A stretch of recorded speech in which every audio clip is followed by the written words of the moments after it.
Hey there, and thanks for listening to the Beyond These Clinic Walls podcast. I'm your host, Julia, a PT turned product professional, joined by my delightful partner in crime co-hosts, Emma. This is my tribe. This is how I think. And Emily. That is the best getting into PT story I've ever heard. Founders of the Clinician Transition. Each episode, we interview former rehab professionals who have leveraged their clinical skills into non-traditional roles. I invite you to come hear the journeys, follow the career paths, and learn about the opportunities beyond these clinic walls.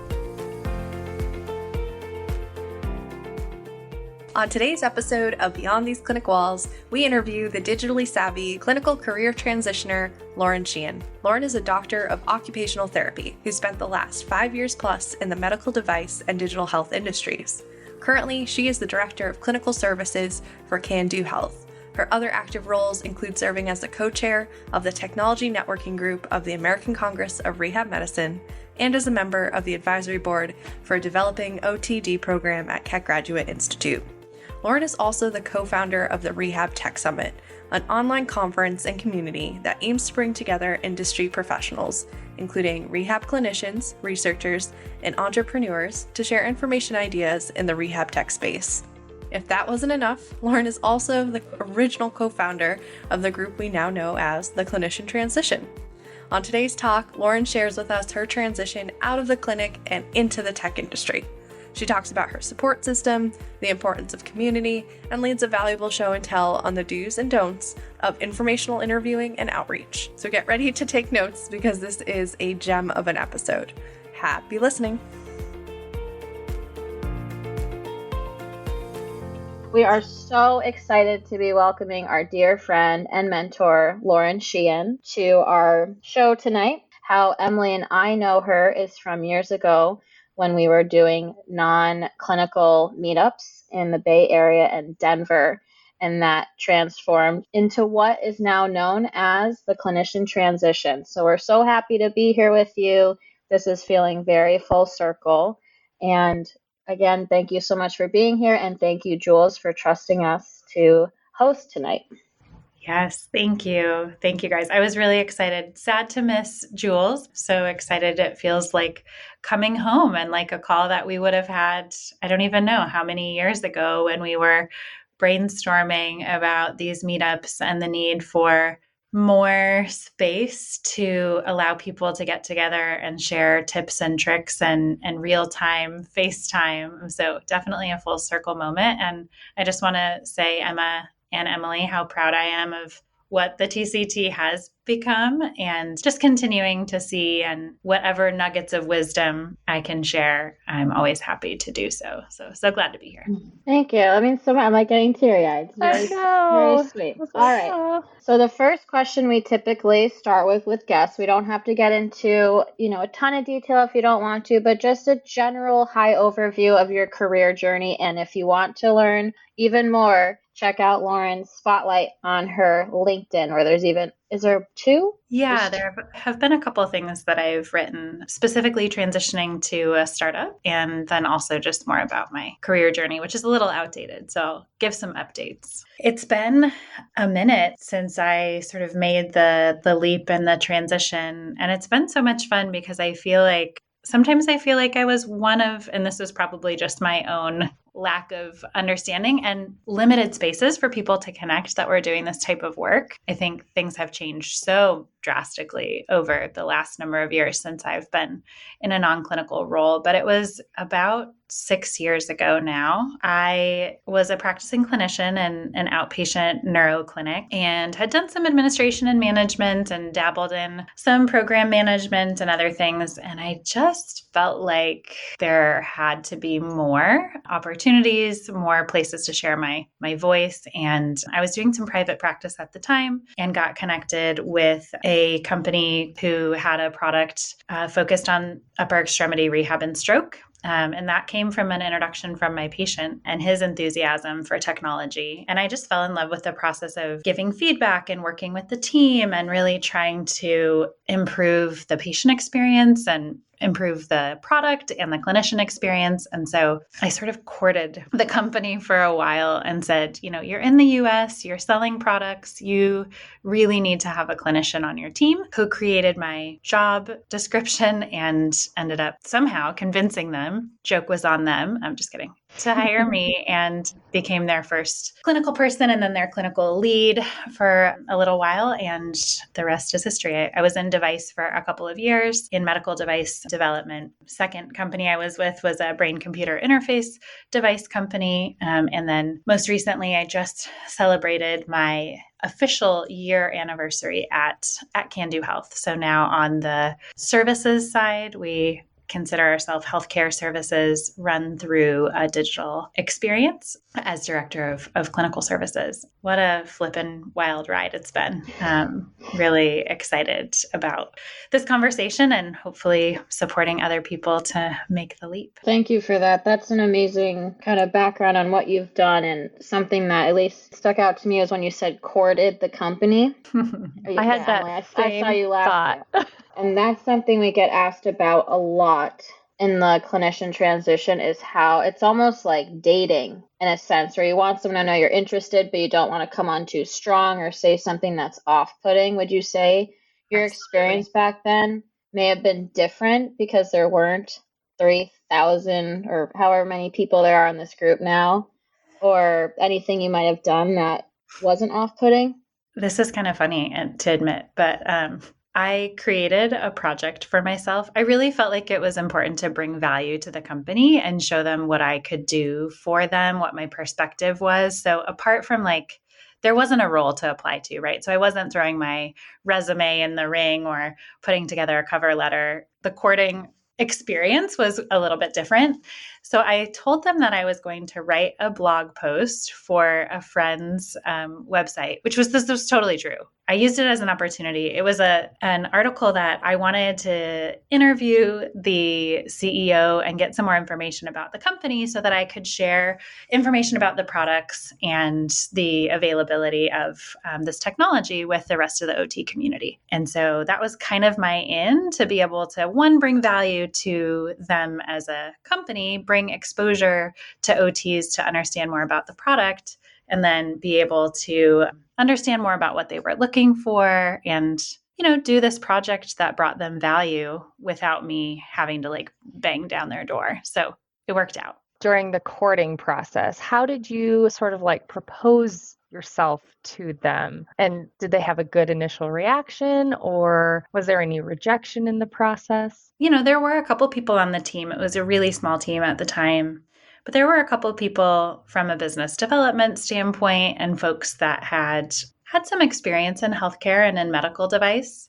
It wasn't necessarily pushback. I think they thought that they had it under control initially. And I think this opportunity to be able to propose this blog post, to be able to think about creatively ways to get the word out about their product that they hadn't thought of already, and to sort of give them an introduction to my community as an OT. I think those were the things that started their wheels turning to understand that those weren't necessarily places that they spent time, connections that they had. And so I was able to sort of leverage, by doing this project, opening them to some other possibilities and ways that I could bring value. So it just helped me make my case stronger as we kind of continued the relationship. Yeah, I think there was skepticism, but maybe not pushback until they started to see some of the fruits of what I was able to bring to the team. I think that's great, because it's not like you just came to them and said, hey, hire me, I'm all these things, but you actually did something that in real time gave them value and connections.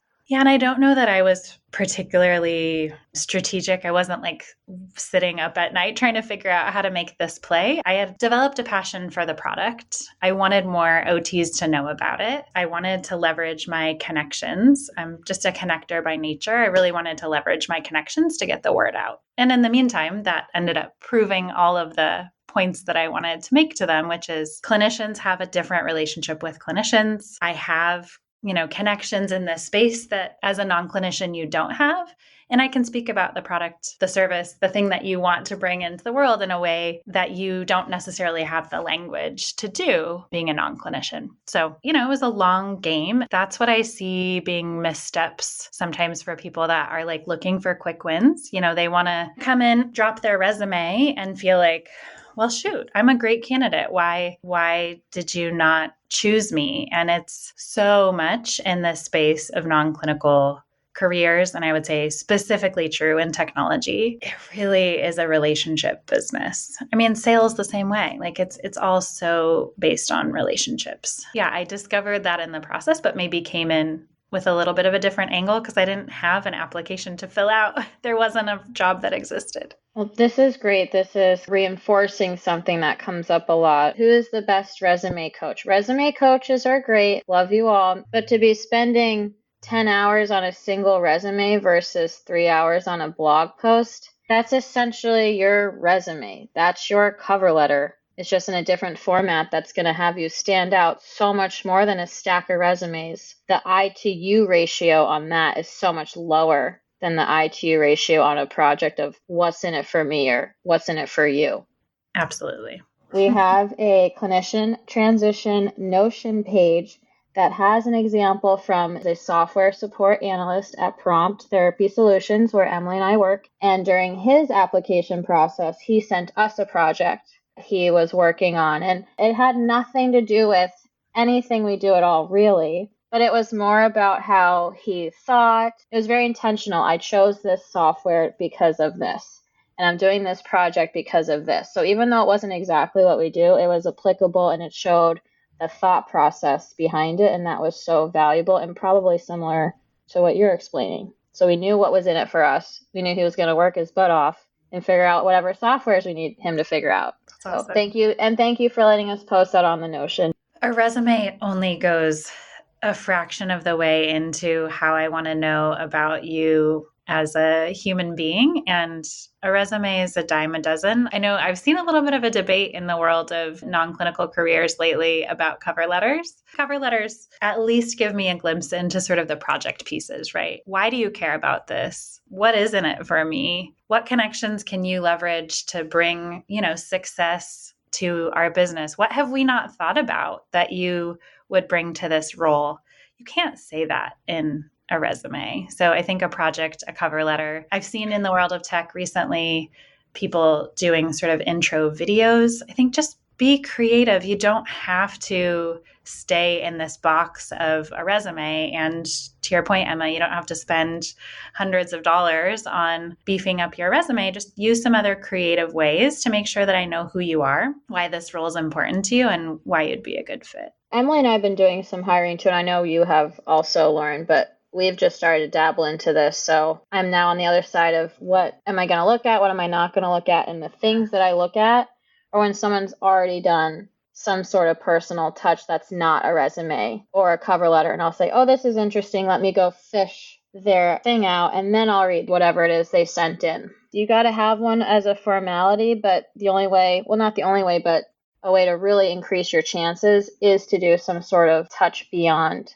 that. And speaking for my team, pretty confidently can say the same for your team, Emily. Not a single person we've hired from TCT was from their resume or cover letter. There's an additional touch. Yeah, there's always something else that sticks out. The something else, it doesn't even have to be perfect. Like if it doesn't have to be the perfect project, but a lot of times the fact that you went and did a project and can show a little bit of your thought process, that goes a long way. Or if you want to do a video, doesn't have to be the perfect video, but the fact that you're willing to do a video shows a lot about you, or just willing to do something else. Something that struck me when you were explaining some of what you've seen, Emma, is in projects that have been delivered is I'm looking for a thought leader. Like I'm looking for people who have ideas and thoughts in this space and, can think beyond these clinic walls.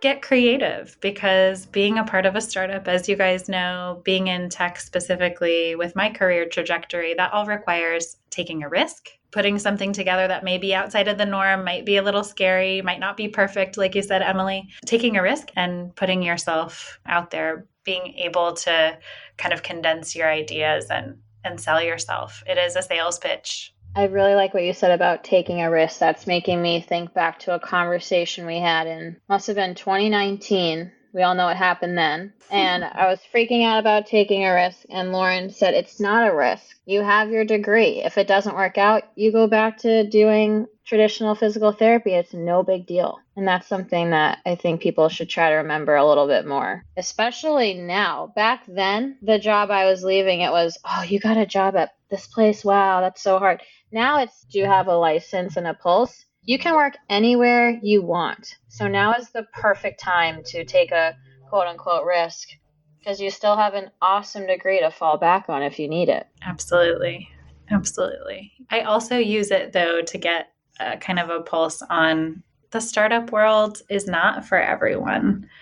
So I think it's super important, but you don't want to jump from the frying pan into the fire. If it's not going to be for you, really understanding yourself, knowing what risks you are willing to take, knowing what stability needs to look like for you, your family situation, your future career. Like to me, it's never a risk not worth taking, but I know that's not everyone's story. And instead of beating down that path and spending a lot of time and energy, I think there's so much value in understanding yourself, doing that introspection, knowing what your end game is and what you are and aren't willing to do. Because when the rubber meets the road, if it's not a good fit, you're not going to be any happier than you were, hustling in the clinic. For sure, especially when people come to me and they're very frustrated if they haven't gotten a lot of bites in their non-traditional resumes. And a lot of times I'll ask, okay, well, how long have you kind of been looking? And sometimes it's a long time and sometimes it's like, well,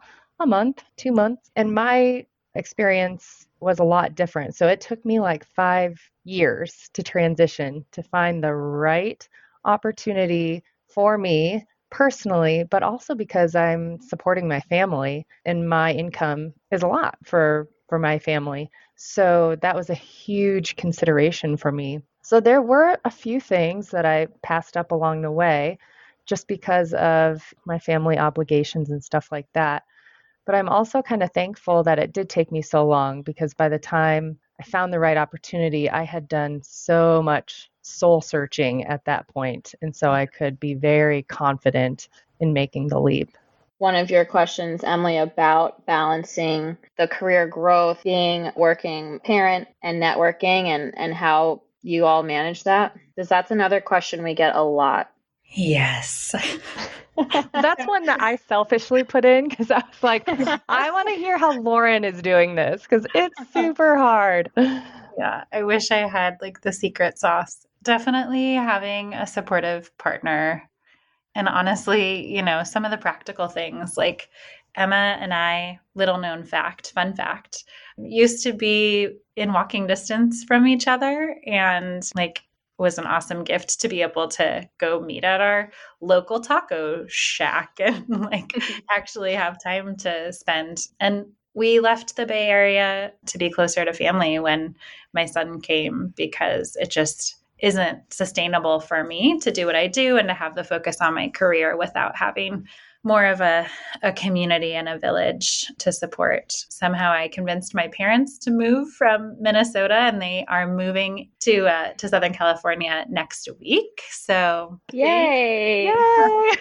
we're collecting support because really that's the only way that it would work for me. And I travel less so than I did when I was on the product side. Usually I have a pretty good idea of when I'm going to be gone and I always call in reinforcements like my mom's always here or someone's here to help because parenting in my experience is a 2-person job. And so I have taken it upon myself to make sure that like there are reinforcements so that I'm not leaving my partner high and dry. But it's really tough. It's a really tough balance to strike. My time that's usually off limits is generally now between, 5 p.m. and bedtime. And then I work really early and sometimes late and just try and work it all around the time that I have available. But definitely has been some lessons for me in setting boundaries and just bringing in reinforcements as much as possible. How about you, Emily?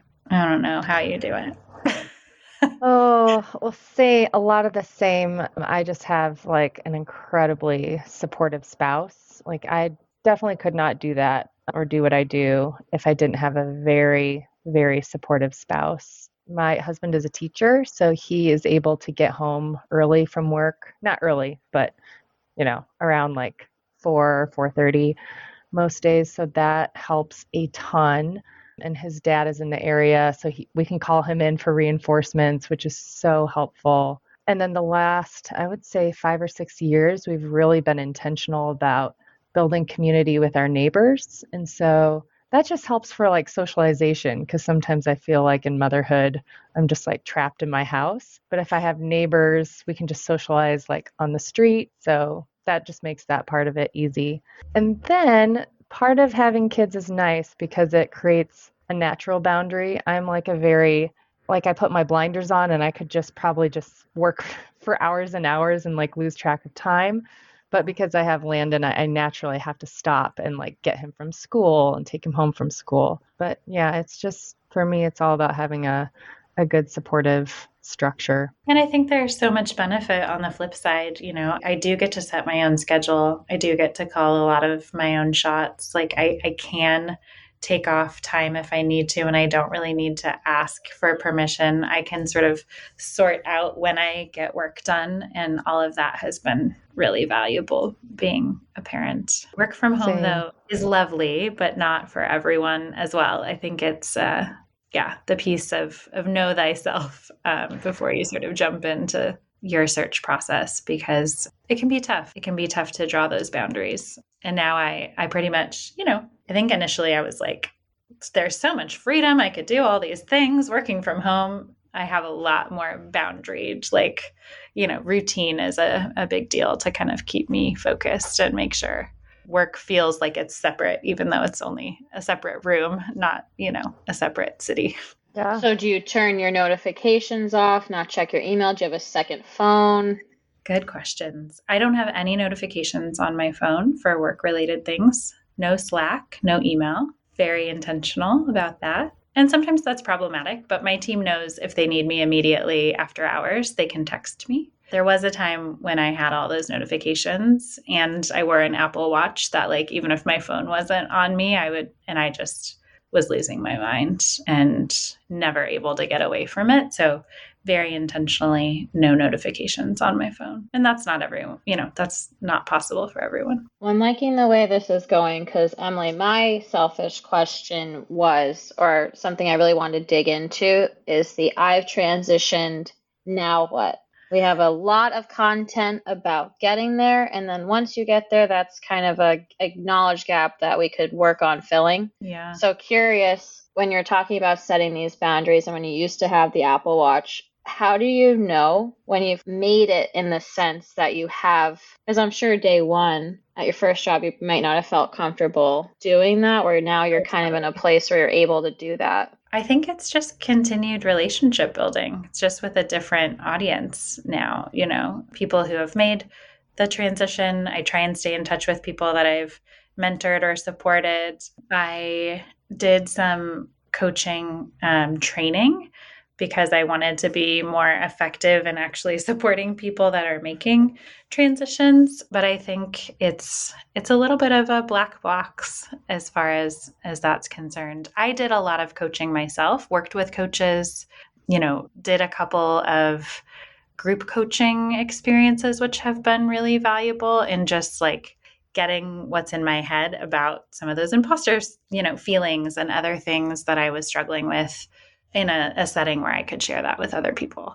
It wasn't specific to the non-clinical world, but I am excited, shameless plug, myself and Kylie Cicero are putting together a group coaching series in August where we'll be taking people through a 6-week course with some live and asynchronous support in order to dig into some of the things we've talked about, knowing yourself and knowing sort of what you want and where you're headed. Things like doing informational interviews, how to set yourself apart as a candidate, a lot of the things that we've talked about. So I think there's so much support in this space to read spotlights and hear podcasts and connect with folks on the TCT, but we really felt like we wanted to take that next step and provide additional support. So maybe someday there'll be group coaching for people who have made the transition, but we're excited to get this off the ground. Because you've made the transition, you've had like this nice career. When you enter a new job, are you intentional about the mentality that you have in terms of, okay, I'm going to just be curious and try to learn, or I'm going to try to talk and speak up and give them all my ideas? Do you have sort of a mentality there, or do you just come as you are and not think about it too much? That's a great question. I mean, I definitely think there was a time when I felt like I really needed to prove myself. I feel like I have enough time under my belt and I've sort of developed the muscle of being confident. And part of that is by the work that I've done in coaching, digging into some of my stuff that would come up about, not being good enough or needing to work so hard at all hours to like make sure that I was noticed, and all that's totally real and valid. I've unworked a lot of that. I know more now, or I may be willing to acknowledge where my expertise starts and ends and really try and lean on team members to be collaborative and work together, both to learn and continue to expand my understanding in this space. I don't have to do it all either. I wasn't hired to do everyone's job. At one point, I sort of felt like I had to have a hand in everything so that people knew that I was there and that I could bring value. And it caused, surprisingly, some problems. It's nice. It's nice to have some of a better scaffolding, I think, of understanding what I bring to the table, confidently being able to speak to my value and also knowing when to pass the buck, like, something that I know or understand and can lean on other team members. That can be really hard in a startup when you don't have a lot of other team members to lean on, right? And that's where I think mentorship and TCT and other places, to draw on the experience of others is super valuable. Speaking of, we have a transitioned channel in the TCT. It's private to those who have already transitioned, and then there are a bunch of sub-channels by specialty. So if you're listening and you've transitioned and you're not in those, you should join them, please. That'd be neat. I would say an area that's underserved currently. At least I certainly felt like I had a ton of support from this community. And then once I transitioned, I was like, ooh, what do I do now? Congrats. See you later. Yeah. In this big new space. And it's like, what do I even do here? How do I fill this? I'm going to flip the question around.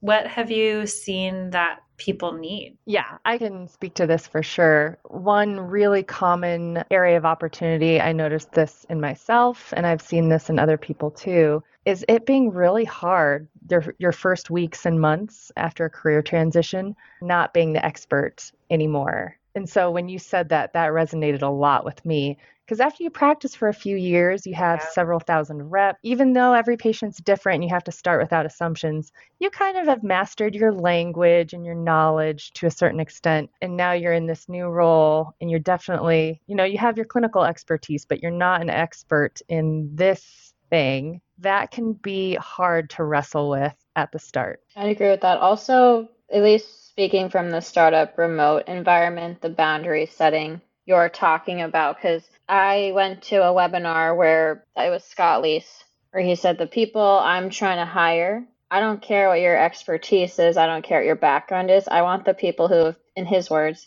been through hell and back, and they don't want to go back there. They will do anything in their power to not go back to wherever they're coming from. That is probably resonates with a lot of people who are thinking about leaving. They'll do anything to not go back, and not go on the flip side where you are going to be working 24/7 and you're afraid to make a mistake. And so being comfortable with, okay, for most people, I'm in an entry-level job. What we're seeing, not always, but for a lot of the popular ones, they're somewhat entry-level. So remembering that it's okay to set boundaries, and that's something I can see being really hard for people, myself included, for sure. Going back to the setting yourself apart is where people can continue to set themselves apart when they're in a role. You don't have to put the 24/7 spin on it. Well, you probably do have to get the reps in, like you mentioned, Emily. And what do they say? It takes like 10,000 hours to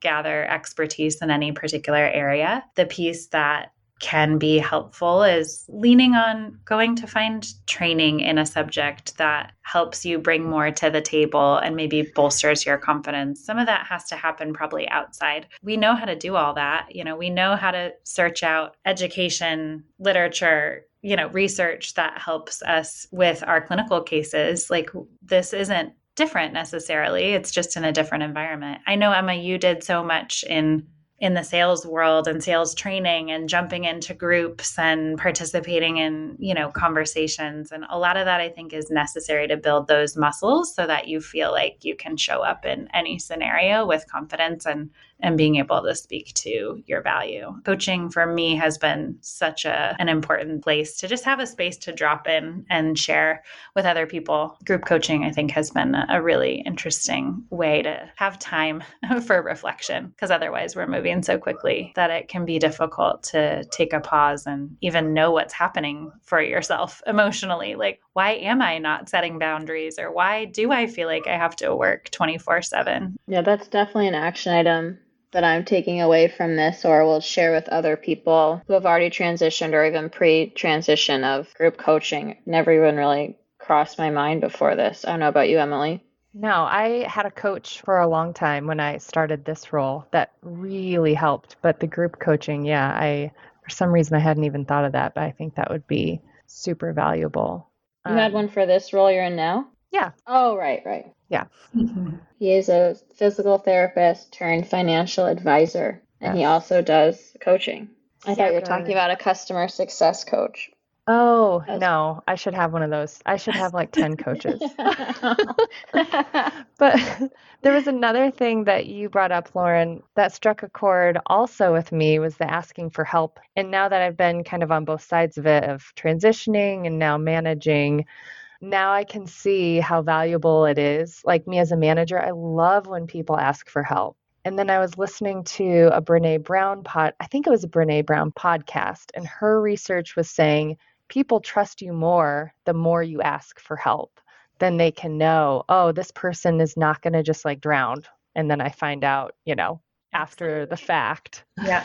Yep. And I second that, Emily. If there are people that I'm supervising and mentoring and managing, and they end up down the road on, a project or an idea or something that has kind of gone off course, I would much rather have the conversation up front. If there's, struggle happening or lack of understanding of direction, or we need to get aligned on something, would much rather have that conversation and be able to provide that support before someone's floundering. So I think that's such a good example and reminder to people to build that muscle of, reaching out and asking for support. You're in the wrong place if there's an expectation that you come in day one and you're an expert in a completely new field. And most likely, if this is your first career transition, they're expecting you to not be an expert, and they want to train you and mold you in the way that they want you. Otherwise, they would have hired someone who already had experience.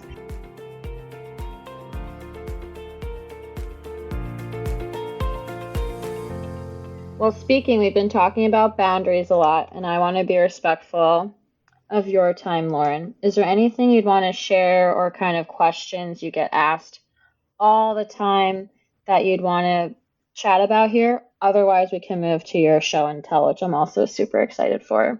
I think you really touched on a lot of the things that I like to share with people. In summary, really take the time to understand yourself, to introspect, to know what it is that you want, understand the things that you're willing to do and not to do to get to where you think you want to go. Talk to people in the space that can give you insights as to, is it what you think it is? Lean on other people like we talked about, and build a community that can support you. and don't give up. It can be a long haul. And for Emily, you mentioned it was 5 years. If you really are clear in what you're looking for and sort of taking all the right steps, you'll get there. It just may not be in short order. There's value in waiting for the right role so that you're not jumping from the frying pan into the fire.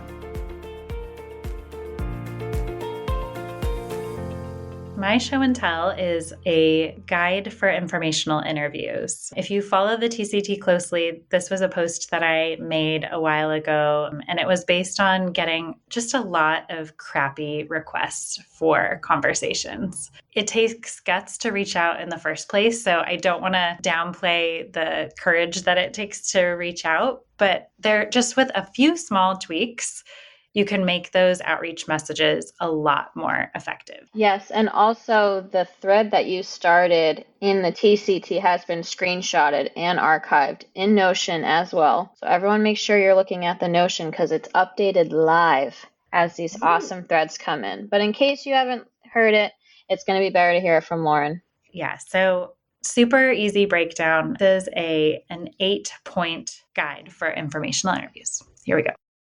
So number 1, definitely do reach out. So when I say it takes courage, get your reps in, outreaching to people whose careers you're interested in with a genuine curiosity. And as we've been talking about throughout our time together, a desire to form a relationship. Some of what I get frustrated about in getting messages is that they come across as very transactional instead of with a desire, a genuine curiosity to know about me, to hear from me, and to form a relationship, not just a one-way street of what can you give me. Number 2, do your homework in advance. I've written a lot on the subject of making a career transition, of working in startups. I hope that by the time you reach out to me, and this should be true of anyone that you reach out to, you have read what's out there. It's not hard to find my writing. It's on my LinkedIn. I try and keep it really available to people to serve as a resource, but do your homework, because if you haven't and it's clear, I'll probably send you a link to something I've written. 3, reach out with a clear ask and a time frame. Just really important to be as clear and make it as easy as possible for someone to respond to you. And I think that'll make more sense as we dive into some of the examples. Clarity looks like, I'd love no more than 15 minutes of your time to see what your top takeaways in your early non-clinical career were. Easy, straightforward. If you wanted to put a bow on that, would love to know your availability in the next 2 weeks. Okay, fine. I can give you 15 minutes in the next 2 weeks, and I clearly know what it is that we're going to talk about. Number 4. If at first you don't succeed, do ask again. As Emma and Emily know, and others that have made career transitions and are trying to give back in this space, we receive a lot of messages. Things are busy. I might be traveling for work. I may be in the middle of a big project. If you really want to connect and you haven't heard back, please reach out again. If I can't help you or the timing's not right, maybe I can connect you with someone who can. Number 5. Make it stupid easy to connect with the person you're wanting to meet with. Send your availability. I think better yet, there are so many scheduling tools. If you send me like a Calendly link or another way to get on your calendar and it shows me when you're available, I know I'm going to be saved from the back and forth of, can you do this day? Can you do this day? Super stupid simple. And time zones. Good addition. Number 6. Niceties matter. So again, to break down this idea or this feeling that it's a transactional one-way relationship, it's really helpful for flattery does go a long way. I don't know about you guys, but if I know that somebody has done their homework and they're interested in something specific that I've put out there or that I've written, or it's clear that they've connected with something, it's really important to share that. Whatever you can share that shows that you want to develop a relationship is great. On the other side of that, I am a big proponent of people always asking what they can do to support me. And it may be that, for example, right now, my partner's out of work and has been laid off in tech. Maybe you have a connection that, could be leveraged. Like, connections and networking goes a long way. Even if you don't think you have anything to offer, just making, again, that two-way street and conversation can go a long way. And I might tell you, pay it forward, do this for someone else down the line, but there may be something that you can do to support me as well. Number 7, small things go a long way. A thank you note for follow-up, a virtual coffee card. There have been a variety of different ways that people have said thank you, and that just really matters when you're taking time out of your day in support of someone else's career journey. Number 8, again, make it as easy to follow up and limit the burden on the person that you're connecting with for an informational interview. I love it when people, like as a follow-up, for example, say, maybe we've agreed that I'm going to make an introduction for them or on their behalf to someone in my network. If someone says, I'll send you an email with my verbiage and a little bit about me, if you could just forward that on or put your spin on it and send it on, that makes my life easier. And I'm more likely to be in contact with you and support you in the future. Okay, I want to share 2 outreach messages, and neither of these are bad or good. Again, I want to just acknowledge the courage that it takes to reach out, but I'm going to share some pros and cons from my list. First outreach message, and again, not bad, but I think you'll see some of where it could be tweaked. Hello, Lauren. I came across your profile through the non-clinical therapist group. I was looking at your profile and interested in hearing more about your career path. I've been an OT for 5 years in various settings. I enjoy the field, but feel ready to transition into a non-clinical role. I'd love to hear about that transition for you and any advice. I've considered medical device company or more population health type roles with healthcare delivery. Thanks. I appreciate your time. Again, not bad. Pros, acknowledges that they've done some homework. They've looked at my profile. They, seem to know what I'm up to in terms of background in medical device. And they seem to have an idea about a potential direction, which is great. Cons, no clear ask. I got this and I was like, not sure what to do with it. Has told me a lot about them, which is great. There's some context, but no clear ask, no time frame for a meeting, and no availability listed or requested. And so I didn't end up following up. And I hate doing that. I was going to make an additional comment. Yeah, go for it. To me, the appreciate your time is a little presumptuous. That is a good point. Yeah, agreed. Either way, keep up the awesome work. Appreciate everything you've done. And then it doesn't feel like it's a given. You have to respond to them. Yeah, awesome. Okay, number 2. So this one, and it was really fun to pull these together because this is someone I will tell you on the front end is now working with us at Kandu as a consultant on our Care Partner Advisory Council, is working on our product team, advising. So this actually has turned into something which is really exciting. His note, hi, Lauren. Over the last half hour, I've come across about half a dozen separate posts of yours that have made me want to reach out to you. I'm an OT, a former full-time caregiver for my dad after he had a significant stroke, and I'm exploring roles in digital health and health tech. Would you be open to a 30-minute chat this week or next? I'd love to pick your brain about Kandu, transitions to non-clinical roles, rehab tech, and so many things. I'm ultimately on the job hunt, so I'd love to chat about open roles you may have or know about, but would also just love to connect. You seem like a kind person involved in a lot of cool, meaningful things. Please let me know when would be best for you. I'm responding to that one. Right? Yeah.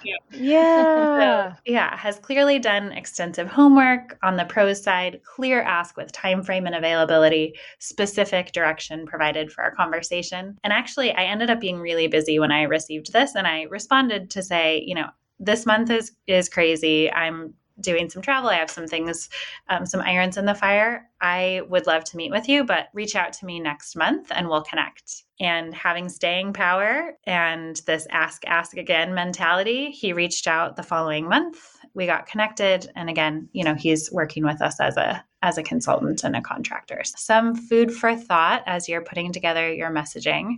Doesn't take all that much to make those small changes to really make it easy and make it feel good to reach out and support someone. That is my show and tell.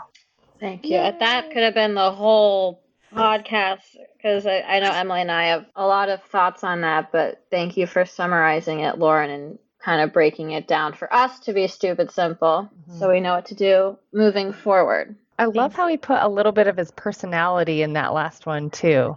Yeah, That kind of made it stick out. definitely. Flattery. Love the flattery. Flattery. Can I add Good one? I to you ratio as well. I love the I to you ratio. Yes. Can I add one more thing from my end that Yes. I just want everyone to know?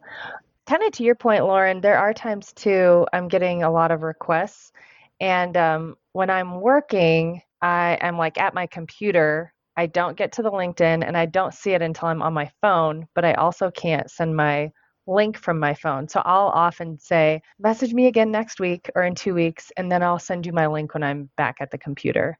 Or once in a while, it'll just take forever for me to respond, just because. Moral of the story, if you don't hear back or you don't hear back from a long time, please don't take it personal. There are some people who don't respond at all, and that's okay. I think something like only a third of people ever respond from all the people you reach out to. I may have made that up, but it seems true. The last thing that I would add on my end to your already complete list would be being aware of who you're reaching out to. I think particularly the three of us, because of what we've done, tend to be a first stop for people, which is wonderful. And I'm so happy to be seen in a way where people feel comfortable reaching out. But then 5 months later, maybe, oh, I see a role at your company. We spoke 5 months ago. Can you get me a interview or something? But the first time we talked, you were interested in something completely different, or you said maybe shared something that you wouldn't have shared if you had known that you were going to be applying to my current company. So just being aware that it is a safe space. We're all here to learn, but keeping in mind that it is kind of a small space and you want to be careful about what you're sharing to people who can be potentially impacting your life in the future. Not just the three of us, but really anyone you're reaching out to, because it's your first impression.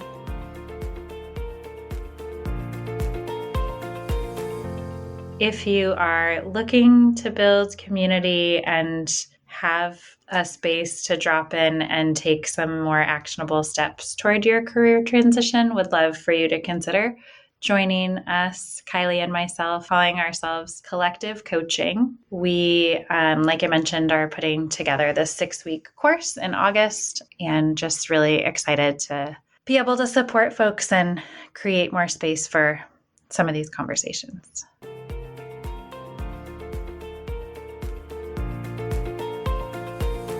Hey, Clinic Wallers! After listening to Lauren's episode, I bet you are ready to start your transition from clinic to tech. If that's you, but you're feeling like you need a little more guidance, go check out Lauren and her team at Collective Coaching. Collective Coaching is a team of therapists who are working their dream jobs in tech. With a combined close to 10 years of industry experience, the Collective Coaching team has designed a 6-week online group coaching event to give you the tools you need to make the transition into healthcare technology and other similar non-clinical careers. Head over now through May 31st to beyondtheclinicco.com, link is in the episode bio, and put your name down on the RSVP list to ensure you have early bird registration. As a special gift to our listeners, share that you heard about the course through btcw/TCT to receive a $50 discount. Course begins August 9th, so head over now to sign up and level up your transition into healthcare technology. Okay, back to the show.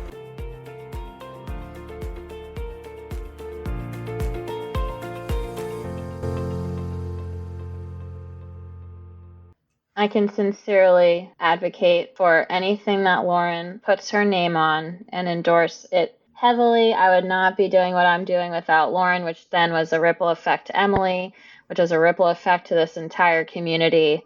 So please consider taking that course and working with Lauren, because it would be crazy not to if you're serious about this transition. So thank you for everything that you've done for us, Lauren. Not going to be emotional right now, but it really is such a treat having you on here. Appreciate everything you've done. It really feels like you're kind of one of the first people to have done this, which has paved the way for so many other, I don't know how many at this point, hundreds, thousands, millions. We'll put the sales spin, millions. And we'll continue to do that. So again, really such a treat to have you on here. Before we let you go, thanks again. I've already thanked you, but just cannot thank you enough for everything you've done for us. Is there anything that us on the call or anyone listening can do for you? That's super sweet. I mean, always looking for connections. As I mentioned, if you do have any connections to group product or lead product manager roles in tech, my family would appreciate it. Just always looking for new connections and opportunities. So appreciate your ask, Emma. And what a pleasure. Full circle moment. And just really touched that it's been useful to spend time encouraging you to get out there. So excited to continue to follow both of your journeys. Oh. Well, cheers. We did it. We made it Yay. through. Missed you, Jules. See you all again. And thanks for listening if you're still hanging on. Appreciate every one of you listening and excited to see where you all end up. Great work, ladies. Keep after it. Thanks to everyone for listening to this episode of the Beyond These Clinic Walls podcast. As always, be sure to follow us on LinkedIn and Instagram at Beyond These Clinic Walls for all the latest updates and episode releases. Make sure to join the Clinician Transition Group on LinkedIn and Slack to be part of the networking community for like-minded rehab professionals. Questions, comments, concerns, or do you know someone who might make an excellent guest on our next show? Reach out to us at beyondtheseclinicwalls@gmail.com. And as always, thanks so much for listening.